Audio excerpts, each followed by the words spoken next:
if I can get everyone to take a seat.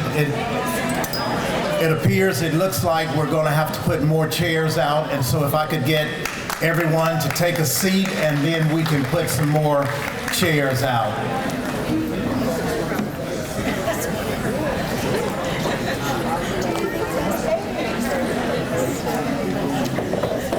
This looks really good.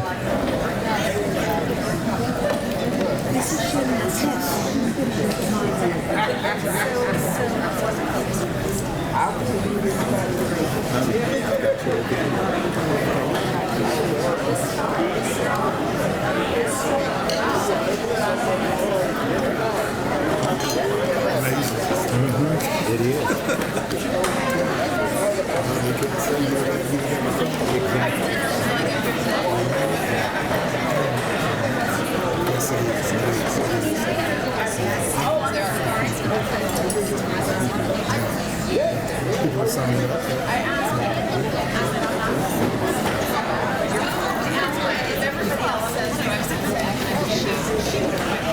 Once again, my clock says 6 o'clock, and I want to certainly be a good steward of the time.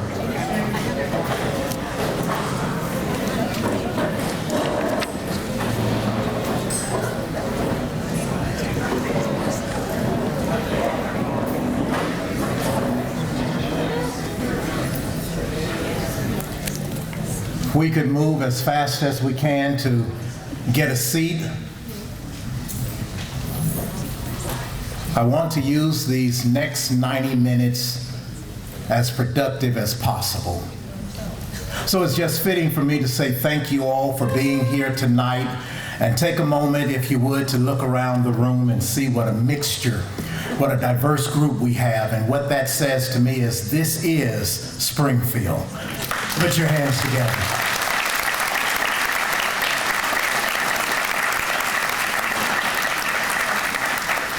Always appropriate and fitting that we start in prayer. And if you would join me by simply bowing in reverence to our God. Oh God, we come now, we say thank you for another expression of your love shown towards us. God, we come together and we acknowledge that it was nobody but you who woke us up this morning, not our alarm clocks. In many ways you woke us, and we have now come to this appointed place tonight. God, we ask that you will invoke your presence, be with us, abide with us, place us in a unity, a oneness, that the things we say will be pleasing and pleasant in your sight. Oh God, we ask that you will put us in a unity, a oneness, that we will look around and realize that we are family. God, we ask that you will place us in a unity, a oneness, that we will be able to reflect in a pleasant, a healthy way. God, we ask now that you will be with us these next few moments, but not just that, but also once we are done here, we have dismissed, that you would take us back to our various destinations. If there be anyone who's on their way, give them traveling grace as you have done for each one of us. We thank you now, O God. We praise you. In the name of our God, we pray. Amen. Amen.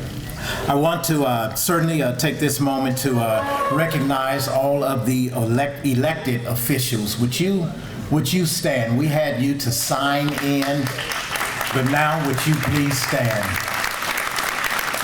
Stand long enough so we can see you. Thank you.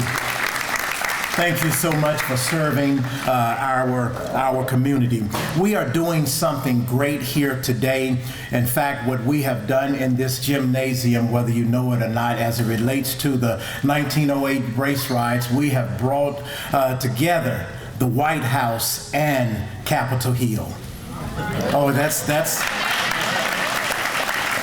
And I don't say that lightly. There are phases, there is a process in which takes place, and you'll hear more about that. But where we are now is that this community meeting gives DC the opportunity to see the community of Springfield, the city of Springfield, and the oneness that we share as it relates to the 1908 race riots. And so everything that we say will point to you, our community, how we we feel about the 1908 race riots and what we want here in the city of Springfield to help us commemorate the 1908 race riots. I want to invite our mayor, our honorable mayor, to the podium as she will come and give us a hearty welcome in her own way.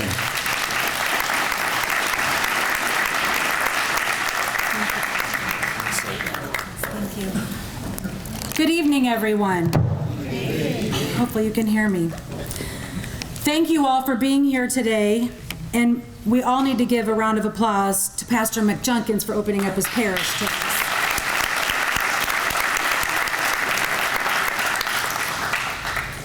I especially want to thank the Biden administration for being here with us today as well, so thank you all for your travels.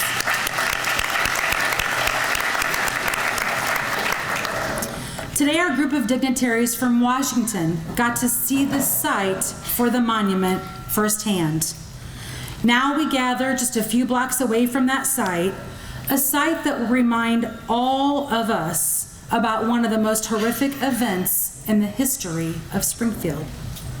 What began with the arrest of two men tragically escalated into a race riot that then led to the murder of two very important men in our Black community. A total of 6 citizens ended up dying during this violent rage, and dozens of citizens were injured. These victims were not just numbers. They were our mothers, our fathers, our sisters, our brothers, brutally slain and beaten in a senseless act of violence. During those dark days, dozens of Black-owned homes and businesses were reduced to ashes, leaving a vast scar on this community. As a reminder of these events, HSHS, St. John's Hospital Women and Children's Clinic, has a solemn mural that captures the gravity of that period. Additionally, the City of Springfield offers a self-guided historic journey through the events of the 1908 race riot. But these efforts are just part of our ongoing commitment to remember and to learn from our past. However, tonight, we are now here to listen. It is our duty as a community to come together to plan for future generations, so they, along with us, can properly pay our respects and honor those lost during the 1908 riot. This is not a task for elected officials and dignitaries. It's a task for the community. Your voices as a community are crucial in shaping how this community moves forward to ensure that the memories of those lost are honored in a meaningful way. Thank you for your presence here this evening and your willingness to contribute. We all look forward to hearing your feedback and working together to impact our future in Springfield. Thank you again to the Biden administration for being here to support Springfield and designating a monument so that history is never forgotten. Thank you.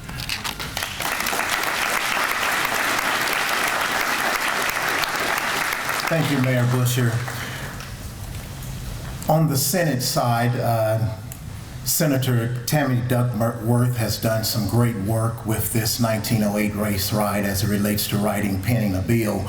And then on the House side, from the 13th District in Illinois, Congresswoman Nikki Buzinski has also worked with us. Congresswoman Buzinski has sent a letter. She is unable to be here tonight, but she has sent a letter that she has asked me to read. If you would bear with me, please. More than a century ago, Springfield Black community came under attack by a violent mob, resulting in the loss of lives and livelihoods during the 1908 Springfield race riots. While this tragic event demonstrates our nation's deep history of racial violence, it also gave rise to the NAACP, an organization that would lead the charge to secure civil rights for millions of Black Americans in the decades to come.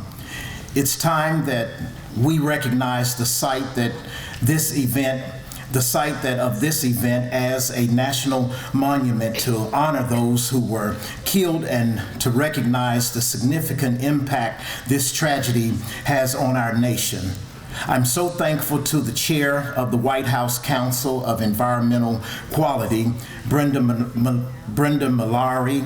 Mallory, and the Assistant Secretary of Interior and Fish and Wildlife and Parks, Shannon Espinosa, for coming to Springfield today to learn more about what a nation recognition of this site could mean for the local community and the Black Americans across the country whose roots formed in our nation's struggle with oppression and fight for justice. I'm also grateful to each and every member of this community, of our community, who has come together as we demonstrate the enthusiasm and support behind making this a lifetime goal and a reality for Springfield, Illinois. It's because of their advocacy and the collaboration of local leaders that we've gained the attention of the White House in this important effort.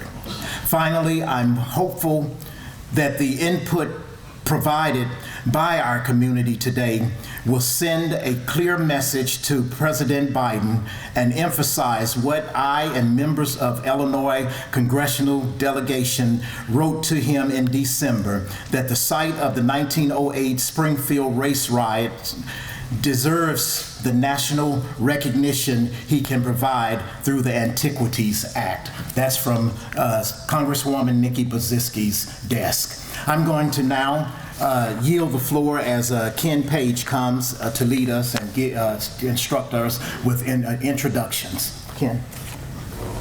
Thank you, Brother McJonkins. Good evening. Hopefully everyone got a sticker. We have a purpose here tonight. Yes. A singular purpose, and that is to let the President know that we would like for him to sign the Antiquities Act to make this race riot site a national monument. Plain and clear. Thank you for that acknowledgement. But I'm glad for the turnout. We put out 200 chairs, and we're still taking chairs, putting them out. We do appreciate the community for showing up. But our journey here began a long time ago with the former mayor, Ozzie Langfelder, and a great citizen, Velma Carey. They started this journey, with the acknowledgement of the 1908 race riot, and with the race riot markers that designated the different sites. And I would like to acknowledge them for their work. And thank you. And we continued that journey. We have not given up that discussion, because in 2008, we commemorated the 100th year anniversary of the 1908 race riot. And the Springfield NAACP had the great opportunity to work with the governor's office at that time, and we were able to secure monies to hire Preston Jackson to design a monument for us. And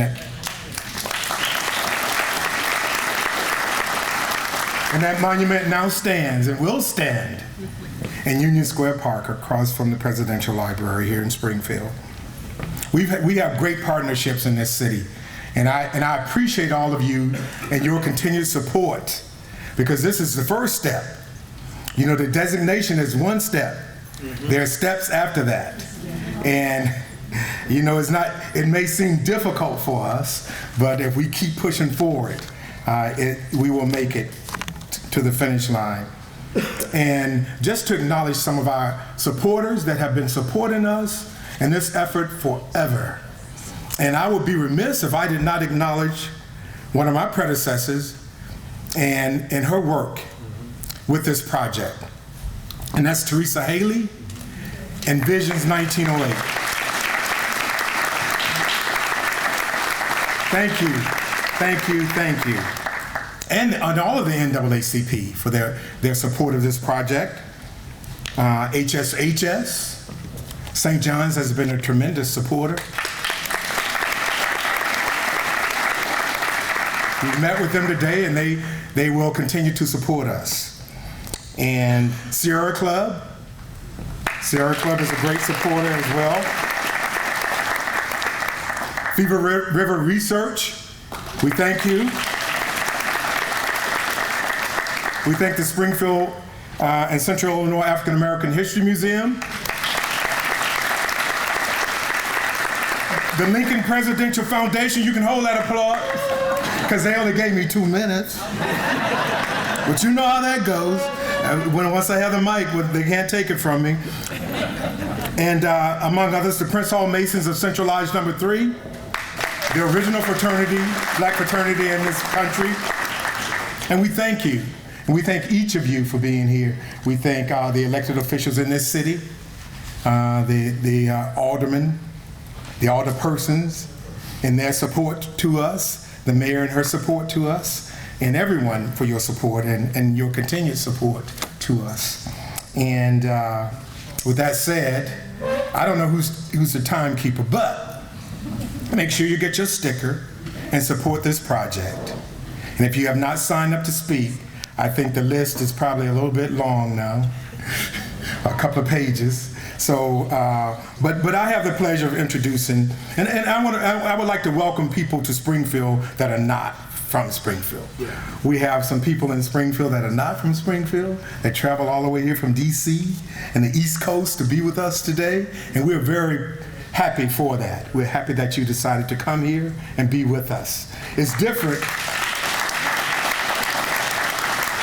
It's different when you're on Zoom calls forever with people and you finally see them and it's like, oh, okay. Now I see. But we do appreciate you and everything, and we appreciate the opportunity to go and visit the site today, and so there will be other opportunities for people to visit that site. And I forgot the Springfield Urban League as well as one of our supporters. And Hanson, thank you very much for the tremendous support that you give and continue to give us. Oh, and Andy Van Meter back there. Thank you to the Sangamon County Foundation, the County Board. We look forward to your support. And everyone that's here, our elected officials. I know we had them to stand up. Senator Turner, I shouldn't call names because I'm going to miss someone, but I'm going to call names. Senator Turner, we have representatives from the governor's office, Senate staff, and just everybody among us. Isn't that amazing? Yes. But my introduction. They're gonna fire me after this. But I want you to be relaxed and comfortable with us because this is your time and your opportunity. Yes. And but I had the pleasure of introducing the Assistant Secretary from the Department of Interior, Shannon Estenos.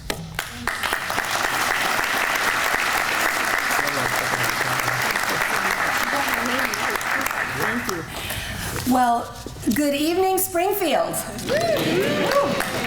My goodness, what a tremendous turnout. It really touches my heart to see all of your faces here tonight.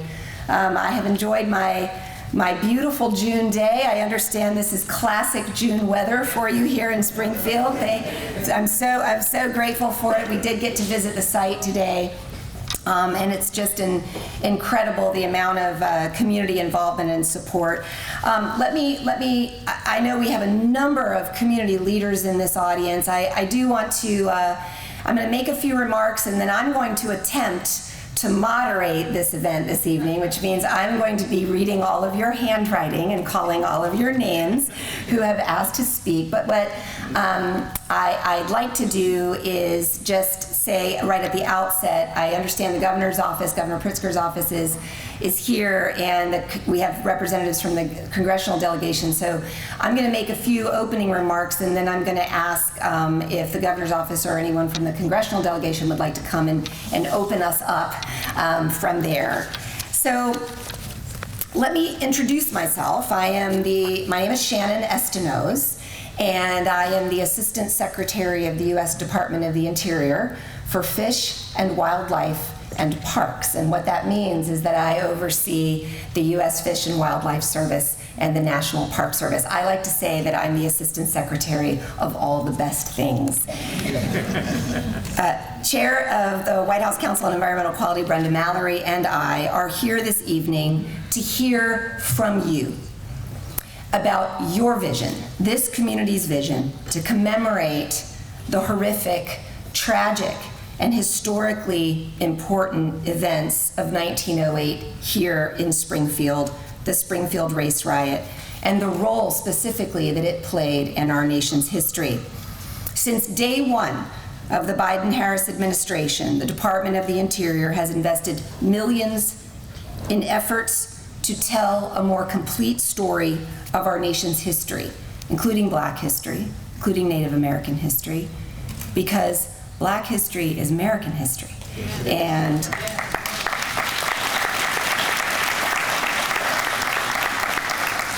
speaking of history and stories, I express my deep gratitude to this community, the community of Springfield, for keeping the story of August 14th and 15th, 1908 alive. Black Americans were targeted by mass racial violence, including lynchings, destruction of Black-owned businesses and homes. That event, occurring here in the town where President Abraham Lincoln raised his children, was widely reported in the national media at the time and became a catalyst, as we all know, for civil rights leaders including Ida B. Wells Barnett and W.E.B. Du Bois to establish the National Association for the Advancement of Colored People. It is so important that our nation not bury our painful chapters from our past. It is our collective duty to know them, to understand them, to learn from them, to interpret them, and to work together to reconcile these moments in our history as we work toward a more perfect union. That's why President Biden, for example, just last year designated the Emmett Till and Mamie Till Mobley National Monument with a footprint here in Illinois, another incredibly painful chapter in our nation's history, and one that it has taken too long for us as a nation to tell. The landowners here, the city of Springfield, St. John's Hospital, local community organizations like the NAACP, ACLU, Lincoln Presidential Foundation, and so many others have expressed strong support for a national park designation and for future partnerships with the National Park Service to protect and manage sites associated with the Springfield Race Riot. The National Park Service was here a couple of years ago, and probably some of you came out and shared your ideas with them, and I want you to know that that was the beginning. They were kicking off a special resource study, which they completed, and that's part of our process.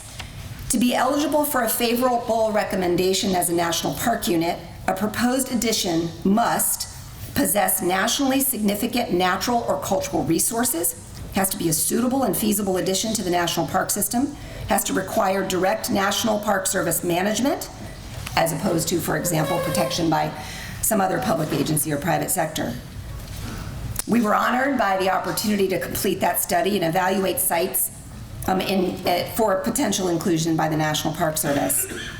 The National Park Service study determined that the archaeological sites near Madison Street and 10th Street meet all 4 criteria necessary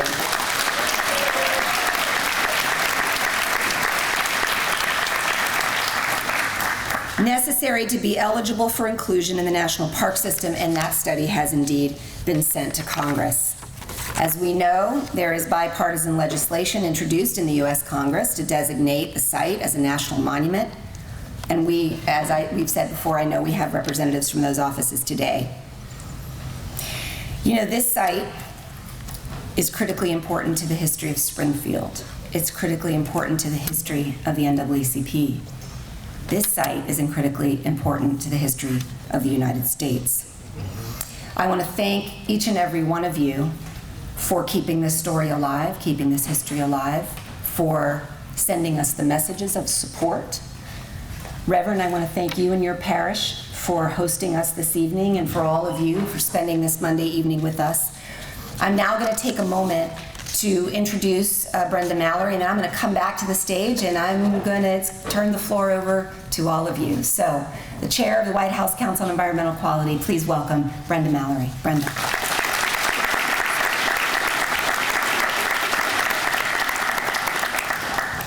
Good afternoon or evening at this point. It's such a pleasure to be here, and I have to say I feel like Shannon, as the pastor was speaking when he opened, just the diversity of this room, the fullness of this room, the spirit in this room is something that I very much take with me as I look forward to hearing the comments from all of you going forward. It's just an honor to be here, and I just want to thank the pastor for opening up his church for this meeting and for all of the work that he personally has been doing around this particular issue and designation. We already have heard a reference to the fact that the Biden-Harris administration thinks of of Black history as being American history. The president just a few weeks ago at the graduation at Morehouse College used that word in his address to the students, talking about how Black history is American history, and that sentiment really reflects a belief that he personally has, that the vice president have, that we really have to protect the full history of our country.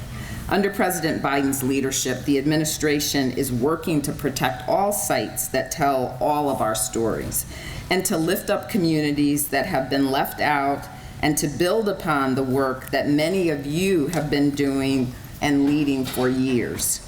Since President Biden took office, the Department of Interior has invested more than $295 million in infrastructure funding and historic preservation grants to protect and preserve places significant to Black and civil rights history. Last summer, we already heard about the designation of Emmett Till and Mamie Till Mobley National Monuments, something that I'm sure this community very much was tracking, but that was a result of advocates and family members working tirelessly for years to tell the more complete story of Emmett Till's brutal murder. His mother, in particular, Mamie Till Mobley, showed incredible bravery in making sure that the world knew his story, even in the midst of her own deep mourning and personal tragedy. But more work remains. More stories are out there to be told, and it's important as we as a country try to move forward and beyond some of the pain that our history reflects to the healing that these stories are told. We found ourselves just last week confronted with the problem of false and revisionist history on the Black family's life during Jim Crow.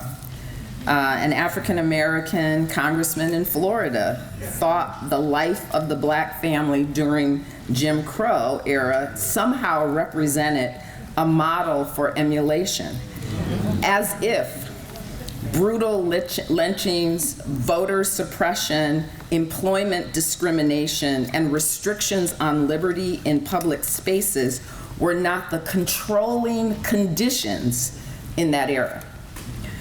The Springfield race riot of 1908, as a tragic reflection of that time and a pivotal moment in our nation's history, is an example of something that we must lift up. The targeted violence against Black people, their homes and businesses, was a flashpoint in our nation's history. It helped galvanize the civil rights movement and helped catalyze the founding of the National Association for the Advancement of Colored People. The interest in protecting this site has been led by the community and the Illinois congressional delegation. Your state leaders have introduced legislation to protect the Springfield 1908 race riots for a number of Congresses, and I commend that leadership and the leadership of the community members who have fought to bring the nation's attention to the issue, including this White House. Today, I toured the remains of 5 homes burned during the riot, I also visited the Lincoln home and considered the historic significance of this violence against the Black community happening in President Lincoln's hometown. These sites represent difficult moments of our nation's past. They also serve today as an important reminder of a life we do not want to relive in our fight towards justice. We have much important work to do. The Biden-Harris administration continues to work both to safeguard the civil rights for all Americans today and to ensure that now and going forward, our nation preserves the history from where we have come. The progress we make toward preserving our nation's history and building a more equitable future will benefit generations to come, and I'm eager to hear your perspectives on protecting this particular site and vision to commemorate the important event. So thank you for all of the work that you all in this room are doing, and I look forward to the continued conversation tonight.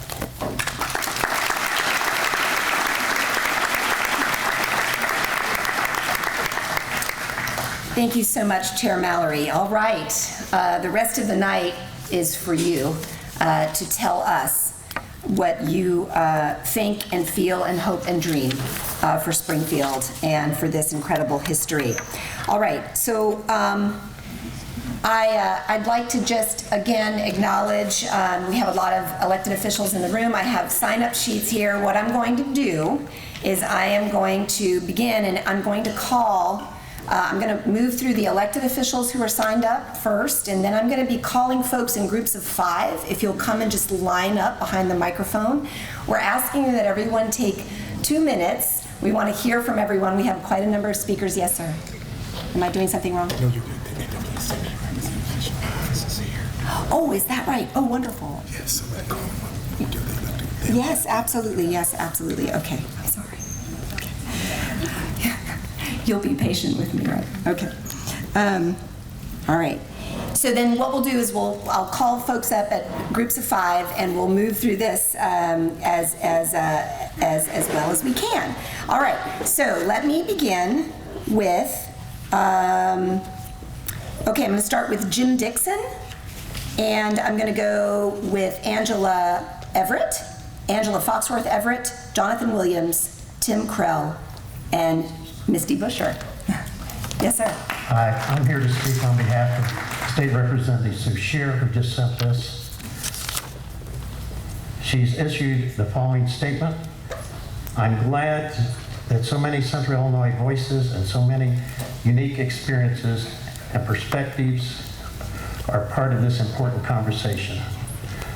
Building a brighter future means being honest about our past.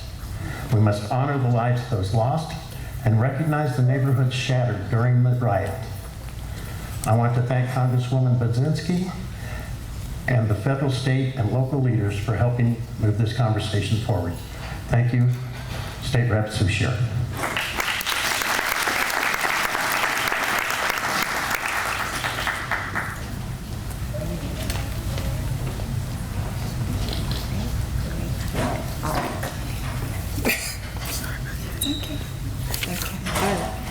Okay, Tim Krell. Is Tim Krell in the audience?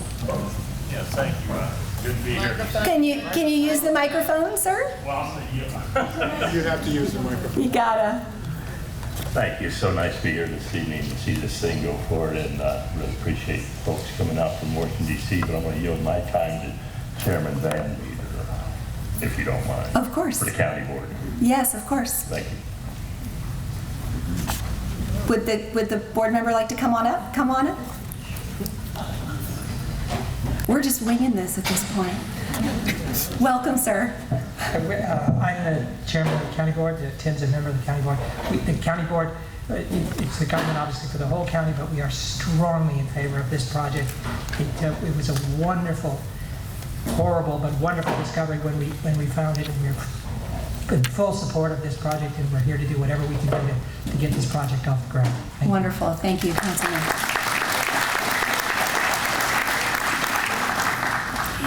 And I understand we may have confused folks by asking you to sign up. If And you just wanted to sign up. You didn't necessarily want to speak. So if I call your name and you don't want to speak, just don't come on up. It's okay. Misty Busher. No, sorry. Yes, ma'am. Come on, one more time. I'll make it fast because I did welcome you, but I just want to say the city of Springfield is committed. Our aldermen and alderwomen are committed. I see some of you here in the crowd in the back. But most importantly, this is history. And if you do not preserve history and teach further generations about history, it will repeat itself. So it's extremely important that we acknowledge the location of this site to Abraham Lincoln Presidential Museum, Abraham Lincoln's home, and this history piece for our capital city forever. This has to be a national monument, and we as a community need to support it. Thank you, Mayor. Thank you. So, presenting the opportunity to Sean Gregory, Tom Rader, Roy Williams. Ah, yes. Here we go. Come on in. I'm gonna go with this one. Yes, sir. All right. Well, first of all, thank you for taking interest and coming down to Springfield. We welcome you, as Mr. Page said, and we thank y'all for coming. And I fully support this great monument being built in our community, as I represent the community, minority majority community, the black community, the community that suffers so much from these race riots. And along with the monument, you know, because the monument, I love it, and I hope that we see people that look like me working on it. I hope that we see people that look like me working in it. And you know, surely until we get there, I hope that not only this monument and all that it means sparks it being built, but true investment in the community that was destroyed once. So thank you, I appreciate it. Thank you. Good evening. Good evening. I want to reserve my time just to lift up the name of Leroy Jordan. And Mr. Jordan, this is, he's no longer with us, but I know he's smiling on us because this was such an important issue that, I traveled to DC with him with Faith Coalition. He worked this issue with the NAACP. He was very instrumental in the markers that are around town right now about it. And I just wanted to use my time to raise this name and say he would be very pleased to see this crowd tonight. Thank you. Thank you. All right, just working down this list. Roy Williams, Bob Silverman, Doris Turner. Yes, ma'am. Good evening. I'll be brief. I think that this is very important for a lot of different reasons, because this is a story that is the best of Springfield, and it's also the story of the worst of Springfield. That it led to the formation of the NAACP, and everyone talks about that, and that is extremely, extremely important. However, there should be no ownership to one entity, because this is Springfield's story. It's the story of men who spirited the falsely accused to safety. It's the story of the hospital sisters that provided support to those that were injured. It's the story of the black firefighters who put themselves in danger in order to protect their community, and those who helped with the rebirth of that community. So this is not just a civil rights rebirth, but it was an economic rebirth. And it's a story that we must continue to provide with truth and honesty to ourselves, our children, and those who will come after. This monument is extremely important, especially because of where it's located, where the horrific situation took place. However, it's also important because just this year, there were 10 cultural districts that were designated in the state of Illinois. And we were very fortunate with a lot of support. Springfield was the recipient of 2 of those cultural districts. And the monument will sit in the cultural district that is being led by Dr. Gina Lathan and Marcus Johnson, who is the leader of the Springfield Urban League. And when you talk about that cultural district, it's, the firehouse is also in there. So there's a connection of various time periods and that history that ties it all together. So this is a tremendous opportunity to continue that economic rebirth that was born out of that race riot. And so it's again, this is Springfield's story, and it's the best of Springfield, the worst of Springfield, and what you see in this room is the best of Springfield coming together to continue to have that story to be told, and have that story be told in our own words, which I think is extremely, extremely important. So thank you for this opportunity. Thank you. All right. So we have Lauren Harris, Frank Lesko. Mr. Lesko? Ms. Harris? I think Ms. Harris and then Mr. Lesko. You have lots of mics. Good evening, everyone. This statement is on behalf of Senator Tammy Duckworth. The 1908 Springfield Race Riot site is of extraordinary cultural and historical importance to our state and to this country, and has been one of the Senator's top priorities. The catalyst to the creation of the NAACP, by designating this area a national monument, we will help ensure that the painful lessons learned here will not be lost for the generations of Americans to come, just like we did for Emmett Till and Mamie Till Mobley. Making our national parks better reflect our nation's people and history is long overdue, and it's time we properly recognize this site and the lives that were lost here. I've been working to get this site established for years, and I'm so pleased to see the Biden administration's commitment to the community and gathering input today. I hope to see its status as a national monument made official very soon. The pathway in Congress to get this done is very difficult, and I will continue to fight for it, but the Antiquities Act is the ideal route. Thank you, Senator Tammy Duckworth. Thank you. Hi, I'm Frank Lesko, and I just want to say that how proud I am to be living in this time. We're making history right now by taking care of this monument, history that we preserved, that we're living, and the future generations that we're going to serve. And the unity that we see in this room tonight is just heartwarming. And through the city clerk's office, anything that we can do to support it, we're there 100%. And thank you for coming out, everyone. Thank you, Mr. Lesko. Okay. Jennifer Notariano? Notariano. Okay. Jennifer. Steve Welch. Josh Longfellow. Oh, Jennifer. So sorry. Good afternoon, everyone. Thank you all for being here.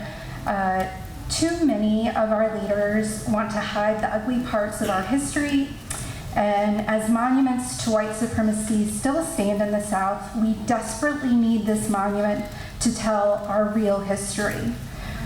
But only by understanding and accepting the truth about the past can we come together in reconciliation and build a better future for everyone. Thank you. Thank you. Okay, Mr. Welch? Thank you. Yes. There's something to be said for historic preservation and the study of the past, the study of history, but even more importantly, I think something that needs to be said this evening, and this kind of coattails off a remark that you made earlier, in fact. There's something to be said for the accurate preservation and the study of accuracy, the study of factual, something with a basis that is laden in exactitude. And that's what this monument does. That's what this type of preservation does. And couldn't be more enthusiastic about something for posterity in an accurate manner, and that would be a very well thought out remembrance of 1908. Thank you. Thank you, Mr. Welch. Mr. Longfellow? Josh Langfelder. Langfelder. That's okay. I just want to thank the Biden administration for coming here today. In this room shows Springfield. I want to thank Teresa Haley for all her hard work, but right here shows Springfield and the importance of the 1908 race riots. As the recorder in Sangamon County, we have all that history, and we see all that history. We need to protect that history. And here we're going to show from here at this age level down to our youngest generation to show the history and continue on and protect it. So we appreciate the Biden administration, everybody who came forward, Ken Page, to really push this through. So thank you very much. Thank you, Mr. Langfelder. Now, thank you. And representing the National NAACP, I'd like to invite Aubrey Connor to come up. Why not? Welcome. Good evening. My name is Aubrey Connor. I am the director for our Center for Environmental and Climate Justice in the National NAACP office. I come here on behalf of our president, Derek Johnson, and thankful to the Illinois State Conference and the Springfield branch for the work that they have continuously done to ensure that this is a priority issue for the NAACP as well as for the Biden administration. The NAACP also appreciates some of the past work for national monuments that are important to the NAACP, including telling the stories of Thurgood Marshall's childhood and Medgar Evers. The NAACP, as we have heard, was founded in part in response to the anti-Black hatred that happened here in Springfield, Illinois. Rioters knew that the location would harm Black people by sending this message that Black folks could not be free anywhere, including in a place that was near the home of someone who had claimed to help to move forward the freedom of enslaved Black individuals. And some of these same issues, including segregation, the lack of green space, and investment in Black communities, continues to endure today. And this is in part because we need to ensure that we are acknowledging our history in order for us to have a future that we can be proud of. Because the land is vacant and can be architecturally used to ensure that this community can create more sustainable spaces moving forward, we support a Black-led memorial, as well as partnership with victims and their descendants for this effort, more green space, and ensuring that the community is a part of every single effort moving forward. Thank you. Thank you.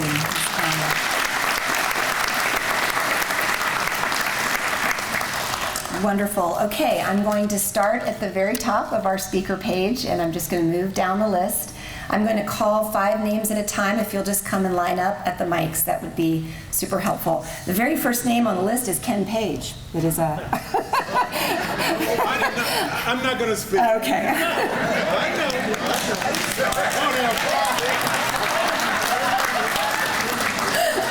All right, so then we'll go with, Aaron Carlson Mast, followed by Dr. Brian Mitchell, and then Paul Hudson, Susan Phillips. Those are our first group of speakers. Please do say your name in the mic so we've Good evening. My name is Erin Carlson Mast, and I'm the president and CEO of the Lincoln Presidential Foundation, headquartered here in Springfield, Illinois. The foundation is honored to partner with the National Park Service at Lincoln Home National Historic Site, situated mere blocks from the proposed 1908 Springfield Race Riot site. And we have been honored to play a supporting role in the movement that has brought us to this point. It does take all of us. Establishing the 1908 Springfield Race Riot site as a national monument is essential for representing our nation's complex history. The site is a memorial to the lives lost and highlights the event and chapter in our nation's history that led to the founding of the NAACP. The decision to establish the NAACP on Abraham Lincoln's birthday in 1909 powerfully underscored the enduring connections between Lincoln's legacy and the ongoing struggle for equality. When writing about 1908 in her autobiography, Ida B. Wells reflected that the Black men were lynched, quote, under the shadow of Lincoln's tomb, end quote. No other National Park Service site currently preserves and shares the story of Wells or the story of racist riots in this country. Yes, the mob violence happened locally. The impact is national. It is one of many incidents that occurred during what historians refer to as the lynching era in this country, and is the tipping point for the creation of the NAACP. I strongly support President Biden designating the 1908 Springfield Race Riot National Monument and adding it to the National Park System. The site and its story must be preserved for future generations. Thank you. Thank you. Thank you very much for coming out. My name is Dr. Brian Mitchell. I am the Director of Research and Interpretation at the Abraham Lincoln Presidential Library. And I'm a new resident here. I've only been here a couple years, and the first week that I was here, the National Parks was out with their very first meeting in the community. So I showed up and I spoke at that meeting, and I have a unique sort of position because I'm a race violence scholar. And I've been a part of both the Tulsa commemorations, the Elaine, Arkansas commemorations, and I've seen a number of communities try to build a national park. And the one thing I can say that's very, very different about this community is the unity that you're seeing here. Bipartisan, multiracial, across class, across gender. In every way, this community is united. I'd also like to remind us that we didn't have a Reconstruction National Park until Obama took the brave step on the very last week of his administration of passing that national park into existence. So I hope that Biden is willing to do the exact same thing here today. Thank you so much.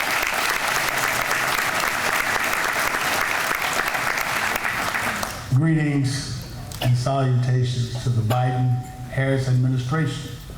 My name is Dr. Paul B. Hudson, for those that want to know. I'm a higher education specialist in faculty. Also, I belong to, as you see, a national fraternity known as Kappa Alpha Psi fraternity.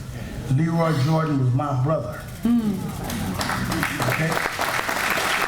So I certainly stand to support Springfield 1908 Race Riot National Monument.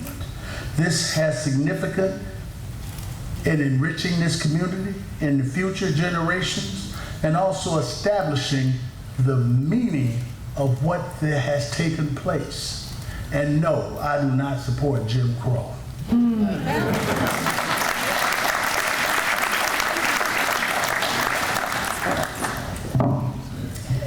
My name is Susan Phillips. I pastor First Presbyterian Church in downtown Springfield, otherwise known as Lincoln's Church. You're welcome to visit. I'm happy to show you around.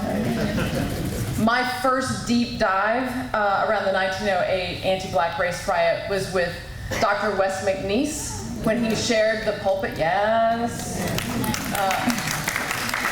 When he shared the pulpit with me, sharing the implications not only of that event, but the echoes of that event into today and across this country in the way that racism still exists and redress is still necessary. In the work, anti-racism work I do with SCOTR, the Coalition on Dismantling Racism, we say diagnosis determines treatment. If we don't know what has happened, we can't treat what has harmed. And these stories do connect us in deep and rich ways. So I'm going to tell you one more. I've got 60 seconds, right? A year ago, I got a call out of the blue from someone I've never heard of before saying, hey, I bought a ticket for an event that was hosted by First Presbyterian Church, and it happened on Lincoln's birthday, so I think it must be you. He said, there are thousands of First Presbyterian churches. He said, well, it was sponsored by the Lincoln Association. Oh, now you have my attention. So on February 12th, 1910, the Lincoln Association handed out tickets to an event that happened at First Presbyterian Church. The event was a presentation by Booker T. Washington. Your response was mine. What? Really? I need to learn more. He apparently spoke in several different places. I said, okay, you need to call the African American History Museum, you need to call the Lincoln Association, you need to call the Sangamon Valley Collection, and Catherine Harris ties all three of those together.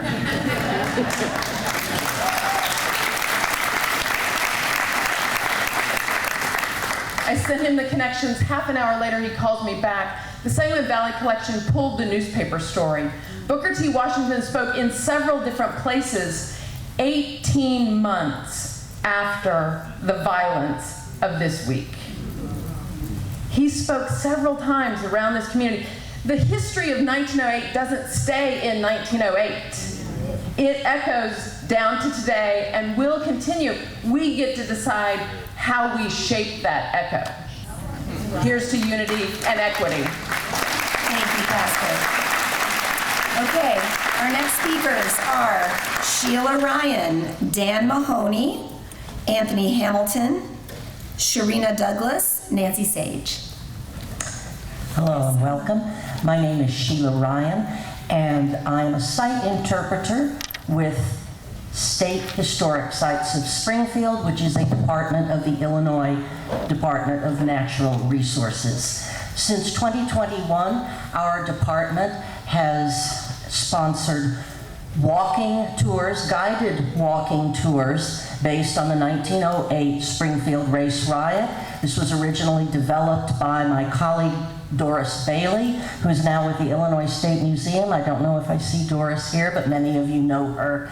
And this has been continued by other staff members. As a matter of fact, through the fall, 9:30 a.m. Wednesday or Saturdays, come meet us outside the Springfield Visitors Bureau there at 6th and Adams. We'll be glad to take you along. But several people have mentioned the Hospital Sisters, HSHS, and their support of commemoration of the 1908 race riot. Last week, a colleague and I led a total, for 3 days, we led a total of 46 hospital employees representing HSHS. They were involved in a project funded by a Healing Illinois grant intended to promote conversations promoting racial equity, and have never experienced such a depth, an intense level of engagement of people in a tour in many decades of public history work. I'm going to try and just pull up a quick quotation from someone here. This is the woman who facilitated it, working out of Green Bay, Wisconsin. She said of the programs that the tours focusing on the Springfield Race Riot were the #1 highlight on the evaluations of the program for all 3 days. That the inclusion of this content made the days a success for those who attended. The tours definitely changed lives. I'm just here to testify that the designation of a Springfield 1908 Race Riot National Monument has the potential to spark conversations that can change lives. Thank you. Dan Mahoney. Yeah, I'm Dan Mahoney. I'm the president of the Southern Illinois University System. We have locations throughout Southern Illinois, including our School of Medicine, the systems offices that are here in Springfield. I'm also a resident of Springfield. I'm here really to support the building of the National Monument on behalf of the SIU system and all of our employees and students. This is very much aligned with our commitment to education at all levels, our commitment to anti-racism, diversity, equity, and inclusion. Those things are all important to us, and having this monument here will help us do the work that we want to do moving forward. So we're really supportive of it from that perspective. I will say from a personal standpoint, I'm the son of a history teacher. I've taught history for the better part of 30 years myself. And the one thing I learned from my father, and I try to instill in my students, is the importance of learning from our history, both the best parts and the worst parts, and perhaps most importantly from the worst parts. We need to recognize what happened here was a horrible tragedy. We need to honor those victims. I will be honest, I'm relatively new to Springfield. I was surprised there was not a national monument here already when I moved here, because I understood the significance of what happened here. I'd studied that long before. I know its impact on the NAACP, all of those things that came out of this. So again, thank you for being here and listening to all of us, and thank you to all the community members that came out to support this. I feel good about being in Springfield today. Great, thank you, President Mahoney. Hi, my name is Anthony Hamilton, and I am a recent person moving here to Springfield as well. I moved here 4 years ago. My wife is born and raised here. I am so encouraged by all the national and local support that we see here about making this a national monument. I want to encourage us all and the Biden administration, please go ahead and let this occur now. One of the great memories I have is taking a national tour and a bike ride and going to the Black Fighters Union station and having Captain Harris come across the street and talk to us about Springfield, the importance of it, the 1908 race riots, and just the importance of what we can all do as a community. This continues to inspire me today. One of the things I'm doing as part of that next generation is striving very much to promote a program that builds racial unity, deep trust in racial unity across racial lines. It's called the Mosaic Program. It's a national program that's been in existence in Rochester, New York, Greensboro, North Carolina. It's also been currently in Topeka, Kansas for 4 years. I'm trying to bring that same program here to Springfield and working across racial lines to build a deep level of trust and sense of trust between blacks and whites and the two communities that we represent. And so, again, I encourage us all, let's get behind this. Please vote it into existence, and I look forward to doing my part in whatever I can do to help the city of Springfield. Thank you, Mr. Hamilton. Ms. Douglas? No? Nancy Sage. All right. I am Nancy Sage, and I'm honored to serve as Executive Director of the Jewish Federation of Springfield and the Jewish Community Relations Council, and we are honored to be in the room with all of you today. I'm here this evening to express our organization's strong support for President Biden designating in the Antiquities Act the 1908 race riot site as part of the National Park Service system.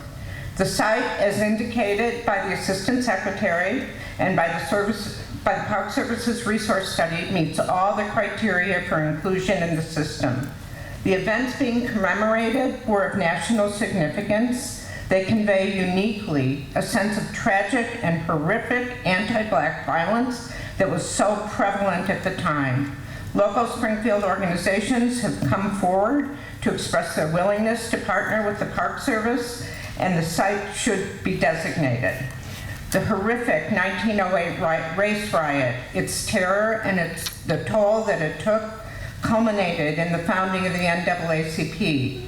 The horror and the shame must never be forgotten. While the history of the 1908 race riot was well known in Springfield's Black community, who lived with the trauma that it inflicted on them and still does, it was not so well known within the greater Springfield community until 2000, 2008, especially the centennial year. From that time on, organizations, museums, and individuals in Springfield began to work together at different times in different places in various ways to listen, to learn from each other, to retell the horrors of the riot's history, and most importantly, to support this effort to commemorate the event. Jewish Federation and JCRC have been honored to participate in many. As part of the National Park System, the 1908 race riot site will be an enduring and powerful reminder to our Springfield community of the travesty and tragedy that are caused when hate manifests into violence and its aftermath. Around 200,000 people visit the Lincoln Historic Home Site every year. Hopefully, many of these visitors will read about other places to see in Springfield and will include a monument to the race riot as part of their visit. Before I conclude, I would like to take a note of the Jewish Federation and the Jewish Community Relations Council partnership with many of the organizations and individuals in this room and in the Black community and the Rosenwald Initiative, which commemorates the life and the works of Springfield's born Julius Rosenwald, a pioneer social philanthropist and an early and most generous supporter of the NAACP. Very simply, designating the 1908 race riot site as part of the National Park Service system via the Antiquities Act is the right thing to do, and the time to do it is right now.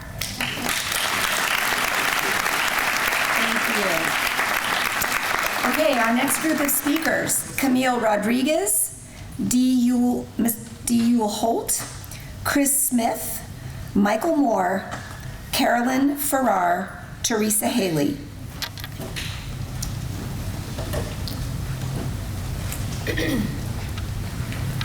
Camille Rodriguez?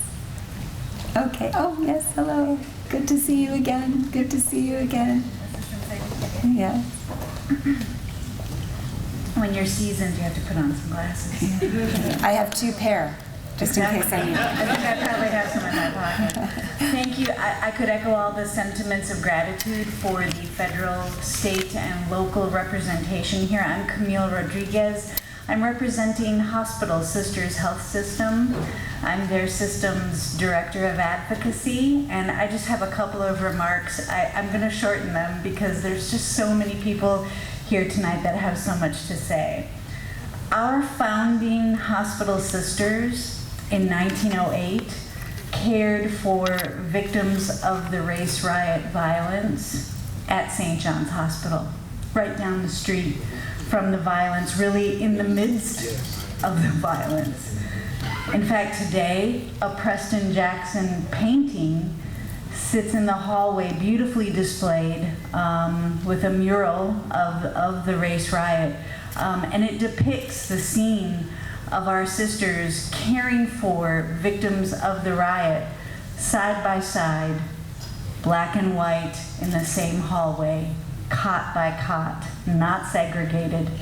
Our sisters cared for everyone on that night.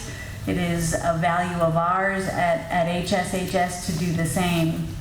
And I'm going off of my remarks to just look at this room and say, we are here together tonight. It is so beautifully diverse in this space, and I feel that way in Springfield. On a personal note, I've lived in Springfield for almost 20 years. My house was built in 1905. It is right down the street from one of the most horrific pieces of violence in the history of the race riot, literally a block away. So what I want to say is, healing took place, for the most part, at St. John's Hospital when the sisters were caring for the victims, and healing is still taking place now. Not maybe physically, but spiritually, mentally, and that is what this will help us do. It will help us as a community continue to talk about how that trauma sometimes, unfortunately, persists today, perhaps not in Springfield, but in other cities where similarly situated acts of violence still do occur. And we need to have a place and space where we talk about our past so that we can heal and so that the work of the sisters can continue to persist, because I feel like I'm lifting up the sisters tonight and seeing all of you here. So thank you so much for this opportunity. Thank you.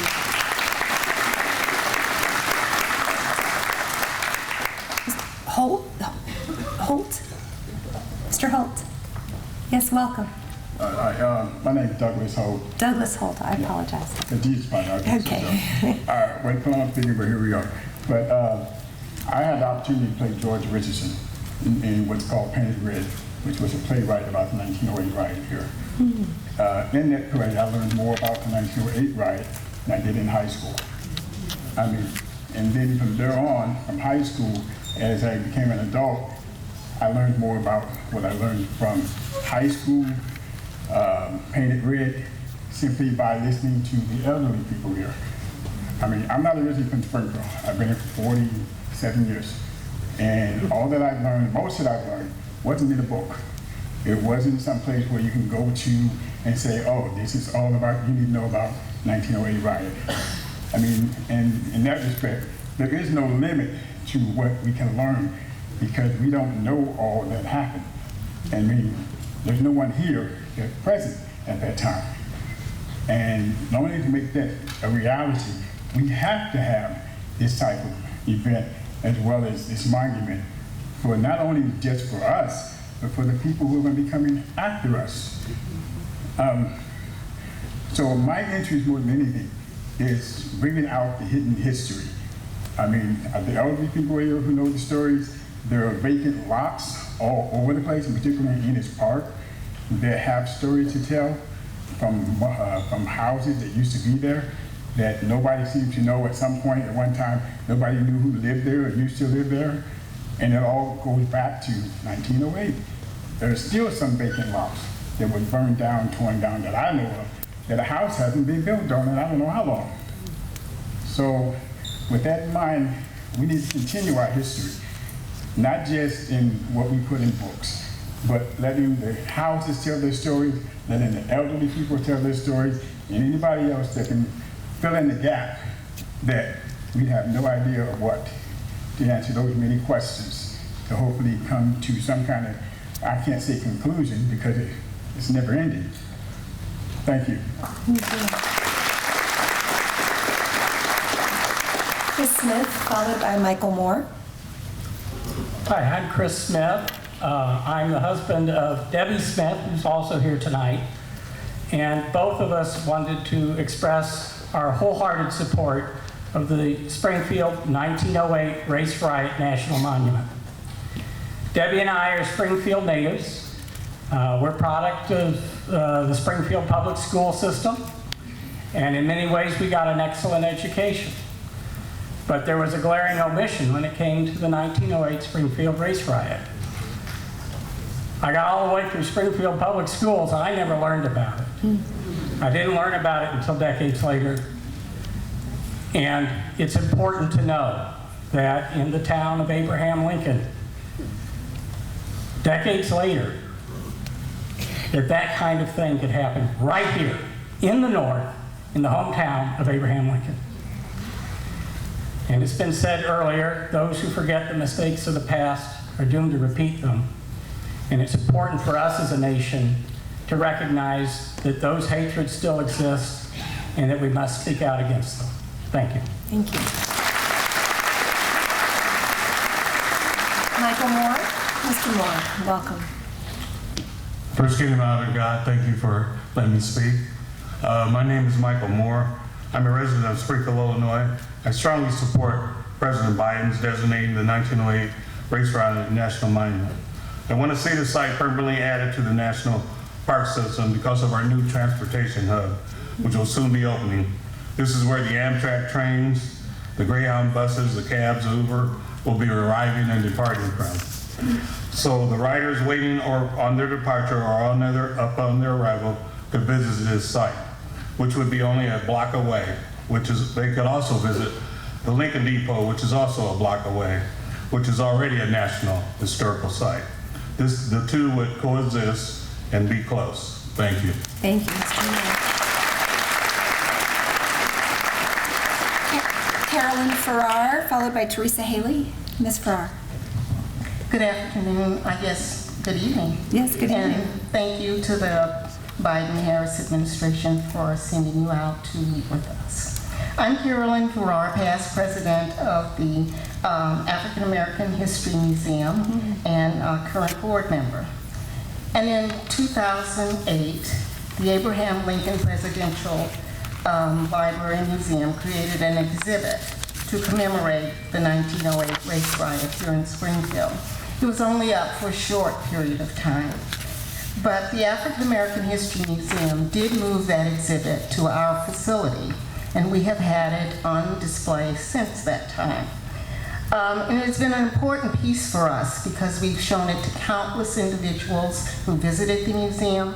And one important thing is a lot of youngsters. Many schools book to come to the museum and see this important exhibit and ask amazing questions about what went on here in Springfield.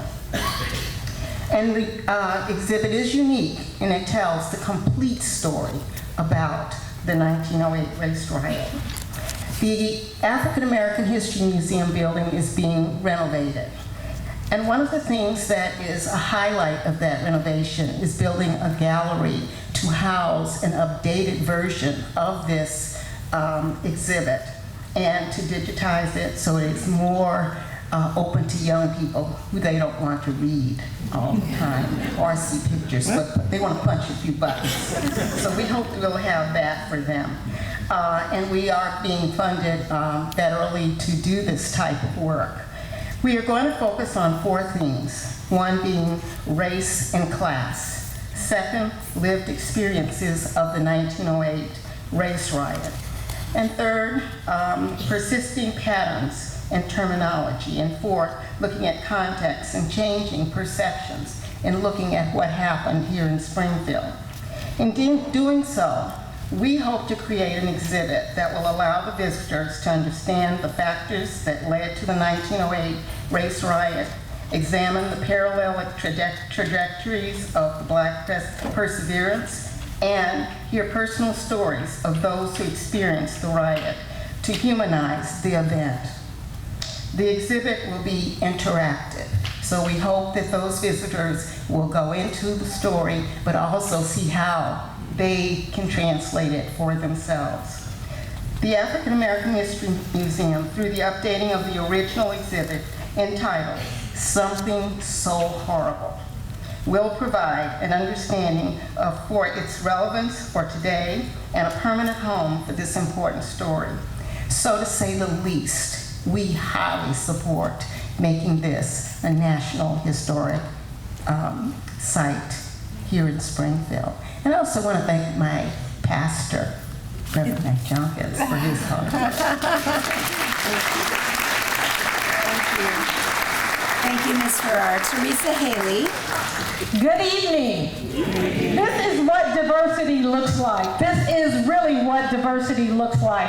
My name is Teresa Haley. I am a resident of Springfield, born and raised. I am so proud to be here tonight.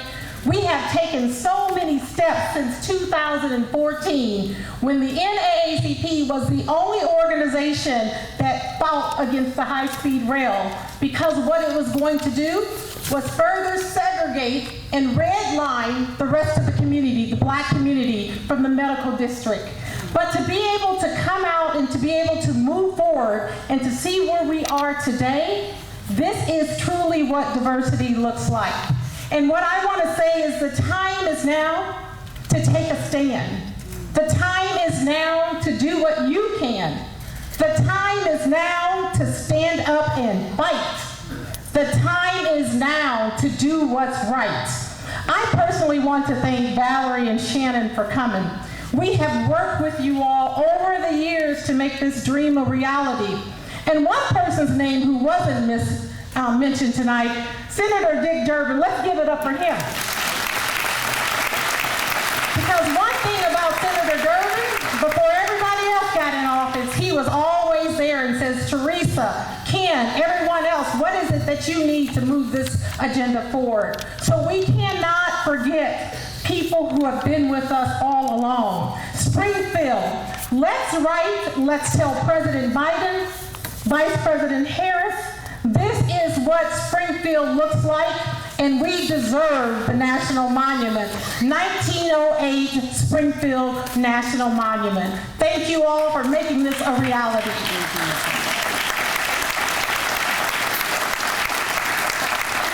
Okay, our last three speakers, can that be so? Robert Moore, Janae Hammonds, and Elia Kissick, Miss Illinois. Oh my, welcome. Oh my goodness. Okay, Robert Moore. That's me. Yes, sir. Welcome. How is everyone? Wonderful. Good. My name is Bob Moore. I'm a lifetime member of the NAACP. I'm also the chair of the Criminal Justice Committee for the state of Illinois, NAACP.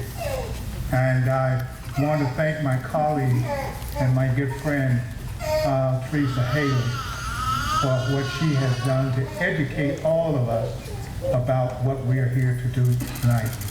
And I have a letter from the executive committee of our state, all 28 branches, bringing support to this particular piece. And I want to give this letter. I'm not going to read it, but it's from the executive committee, and we want to pass it on to you as our support, complete support from the NAACP state of Illinois. And so we're going to do that. Thank you.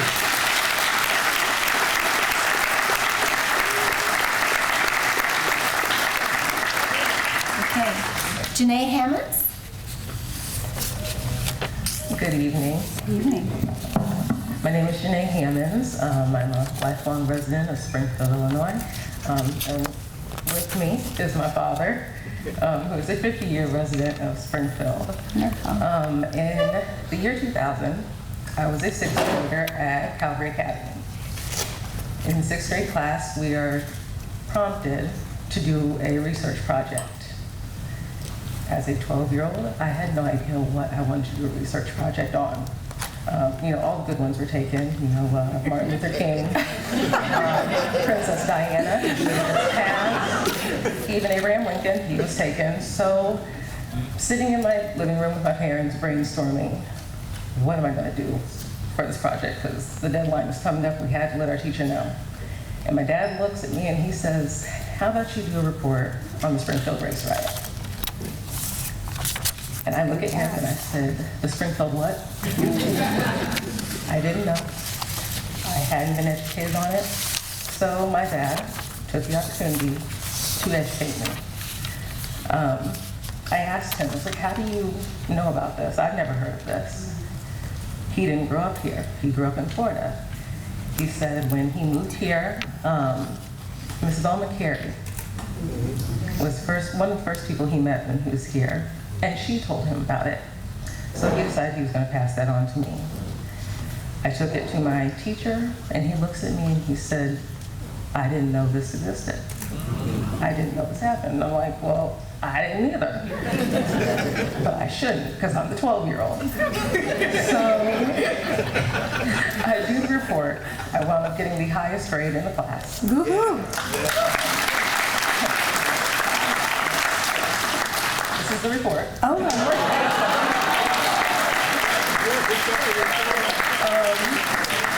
and I also had the opportunity to share with my other 32 students about the Springfield Race Riot.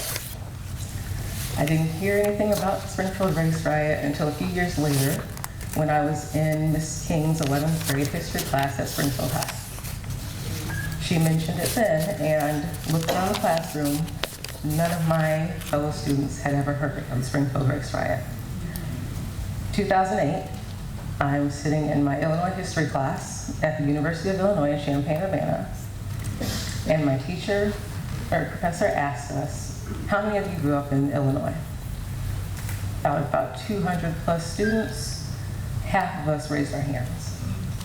He says, "How many of you have heard of the Springfield Race Riot?" I looked around.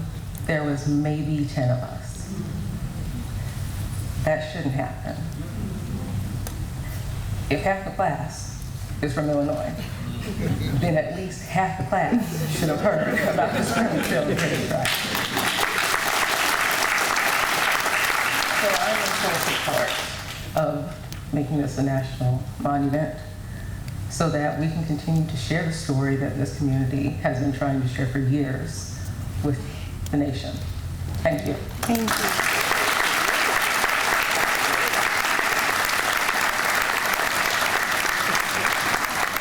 Before I invite you to the mic, I just want to make sure that no one else signed up to speak and I've failed to call your name. Yes, sir, you will be our last speaker. Okay, thank you so much. Yes, and behind me. Oh, yes, sir. Okay, of course. Okay. My name is Aaliyah Kusik. I have the unique opportunity to represent the state of Illinois as Miss Illinois United States. As a Springfield native, I am thrilled to see the community support of the preservation of history in Springfield, Illinois. I believe it is imperative to protect and respect Springfield's history, which is a page in our great nation's history. I have a deeply personal connection to the importance of Black history. As a former foster child adopted through DCFS, my mother used history and stories to affirm my racial identity and instill in me that the color of my skin will not stop me from accomplishing anything.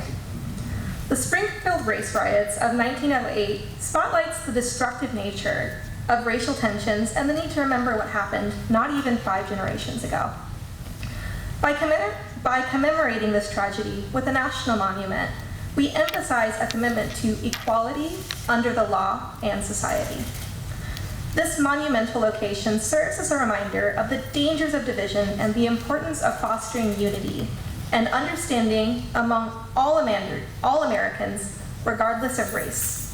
It highlights the American belief in opportunity for all and the fundamental principle that individuals should not be judged but they should be judged by the content of their character rather than the color of their skin. By making the location of the race riot of 1908 a national monument, we would preserve the nuance in the way we speak about the equality movement. Thank you so much for having me. Thank you. Thank you.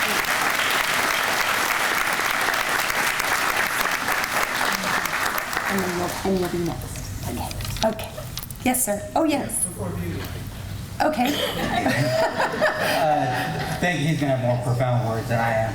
I'm Lawrence Yazzie. I'm from the Navajo Reservation, and my wife was born and raised here in Springfield. The military brought me here. I do not represent these words, or not the Department of Defense, but I felt it was essential to actually be here tonight. I'm not in uniform, but I hope everyone here can imagine me with full bird colonel on, full dress uniform, and behind me is a legacy of Navajos who have lived and fought within the I say that not for the crowd, but all the black soldiers that I've fought with, that I've been alongside with, that we forget about even within the most recent D-Day. There were well over 1 million black women and men who fought in World War II. 380,000 black men and women in World War I. I'm a perfect example of what assimilation does to culture when you don't remember your history. I want to make sure every soldier and airman who work with me, underneath me, alongside me, and mentor me, that they know where they come from. This monument, this national piece epitomizes just that. It lets not only our young people know who and where they come from, but it gives examples of what sacrifices look like. And when I say my daily prayer, I think of my ancestors. I think about not only 1908, but all of the travesties that occurred and why I fight and do what I do daily. So again, not what I look like and who I represent, but the military men and women who are dying, who have died, who have given the ultimate sacrifice. And they are black and brown. They are all the diverse, and I love what this represents within this room. So I just want to let everyone, don't tell my supervisor I'm here, but I wanted everyone to know I really appreciate all the elected officials being here. I appreciate everything that everyone's done.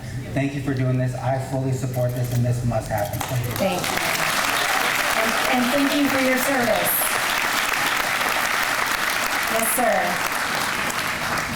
He probably should have spoken last. Oh, you gotta time these things. You gotta orchestrate them. But thank you to everybody. I appreciate the opportunity to speak. Thanks for everybody who came. I come here wearing many hats. As a graduate student at UCLA, I work with Hal Fairchild on the Civil Rights Project. Can you give us your name? Tell us your name. I'm sorry, I'm That's Dr. Okay. Kamal Kamaya. Thank you, Dr. Kamaya. And I worked with Hal on my first university course in the summer of '84. It was the first time I ever said African American history is American history. I also am I was on the board of the African American History Museum. I am now its interim executive director. When we have our grand reopening sometime in September or October, we will have a banner that says African American history is American history. Carolyn spoke quite a bit about how our main exhibit has been the Springfield Race Riot exhibit, so I won't say anything more about that. I'm a professor, retiring soon, from UIS African American Studies Department. I look around and see a lot of my colleagues. I see a whole lot of people I know and a lot of people I respect, but I often say it's not enough to be woke. People wake up in the morning all the time and don't do anything. But everybody here is woke in one way and woke in the way that they're actually activists. I describe my job as preparing allies and activists. I think everybody in the room fits one or both of those categories. I want to thank you for all that you have done to help make the Springfield Race Riot Monument come to fruition. Thank you. Thank you. This gentleman, and then I'll go right to you. Oh, okay. Yes, sir. Giving honor to God, to my pastor, Mac Junkins, to all the religious leaders, the politicians, and all you beautiful people. My name is Hewitt Douglas. I don't know if I'm kin to Frederick Douglass, but I talk just as much. You can't have a meeting and then invite me and ask me if I want to talk and then don't put my name on the list. I'm Hewitt Douglas. That's Douglas with 2 S's. I'm not a nice guy, always. I work at it. And I want y'all to know, I know, don't start with Kathy. But I'm very proud of the gathering here today. I'm not as proud of the history of my country. We started out real bad. We got worse. We're starting to get better. And I really do want to say that I'm here for the Coalition of Black Trade Unionists, for all unionists. Everybody in this room know that I'm the union man, and if it's gonna be built, it better be built union. Thank you.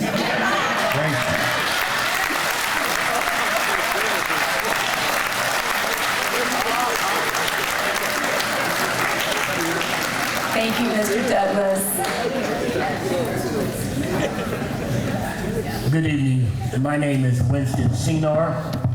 I want to first give honor to my pastor, T. Ray McJunkins, and I'm glad to see everybody here. I first started coming to Union, or I won't say I first started coming, when I first was brought to Union was a few days ago, 1947 to be exact. I tell everybody I'm 36, so if you ask me about it later on, I'm going to deny it. But I started coming here in 1947 under J. Alfred Wilson. This is a great thing that we're trying to accomplish and do. But let me say 2 things. If you don't remember your past,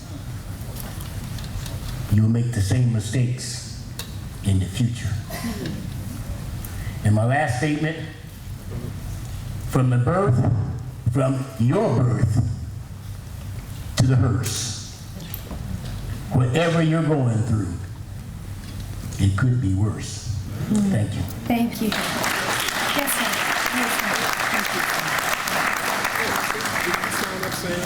I'm going to be very brief. I'm Sam Canman. I'm a member of the Sangamon County Board, and but the district I represent actually runs very close to the scene of the 1908 race riot. But the reason I stepped up is because when I was driving over here this evening, I talked to a friend of mine, a young African American, and I thought everybody in Springfield knew about the 1908 race riots, especially African Americans, but she never heard of it. So the reason I stepped up is to emphasize the importance of creating this national monument. Everybody knows about Abraham Lincoln, who lives in Springfield, even in the whole country, and everyone in this city should know about the Springfield race riot, and this effort is going to help bring that about. Thank you. Thank you. Ladies and gentlemen, first of all, let me express just deep gratitude for your time tonight, for your wisdom tonight, for your passion, for sharing your vision with us tonight. On a personal level, thank you for making me feel really good. I'm really happy to be in Springfield. I want to just say a couple of words about the National Park Service, just in reflection. We like to say, we say 2 things about, we say a lot about the Park Service, but we say 2 big things. We say, 1, they're in the forever business. We're in the forever business. And 2, we are the nation's storytellers. And why do we say that second thing? There's a lot of ways that you can learn history. You can read it in books, and you can go to museums, and you should do both of those things. Those are really important things. Read books. Everybody read books. And but the other way you can learn history is to stand where it happened. And that's what the Park Service does, is it puts you in the place where it happened. And the most rewarding part of this job is traveling around the country and meeting the men and women of the National Park Service whose job it is to steward the places where it happened. And the question is, what is it?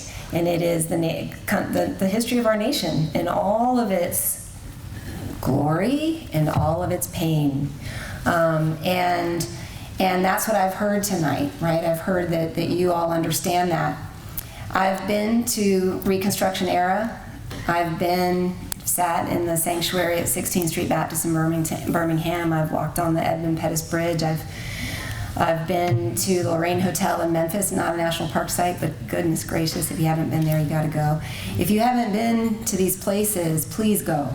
Please go, because it is, these are places that make you think and feel and learn and confront our identity as Americans, and it helps us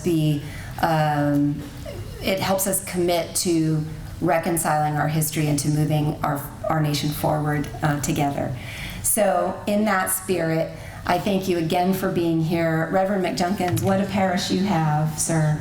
And thank you so much for giving us this wonderful space, for opening this meeting in the right way with prayer. And I wish you all a safe trip home. And I hope to see you in Springfield sometime again soon. Thank you all very much.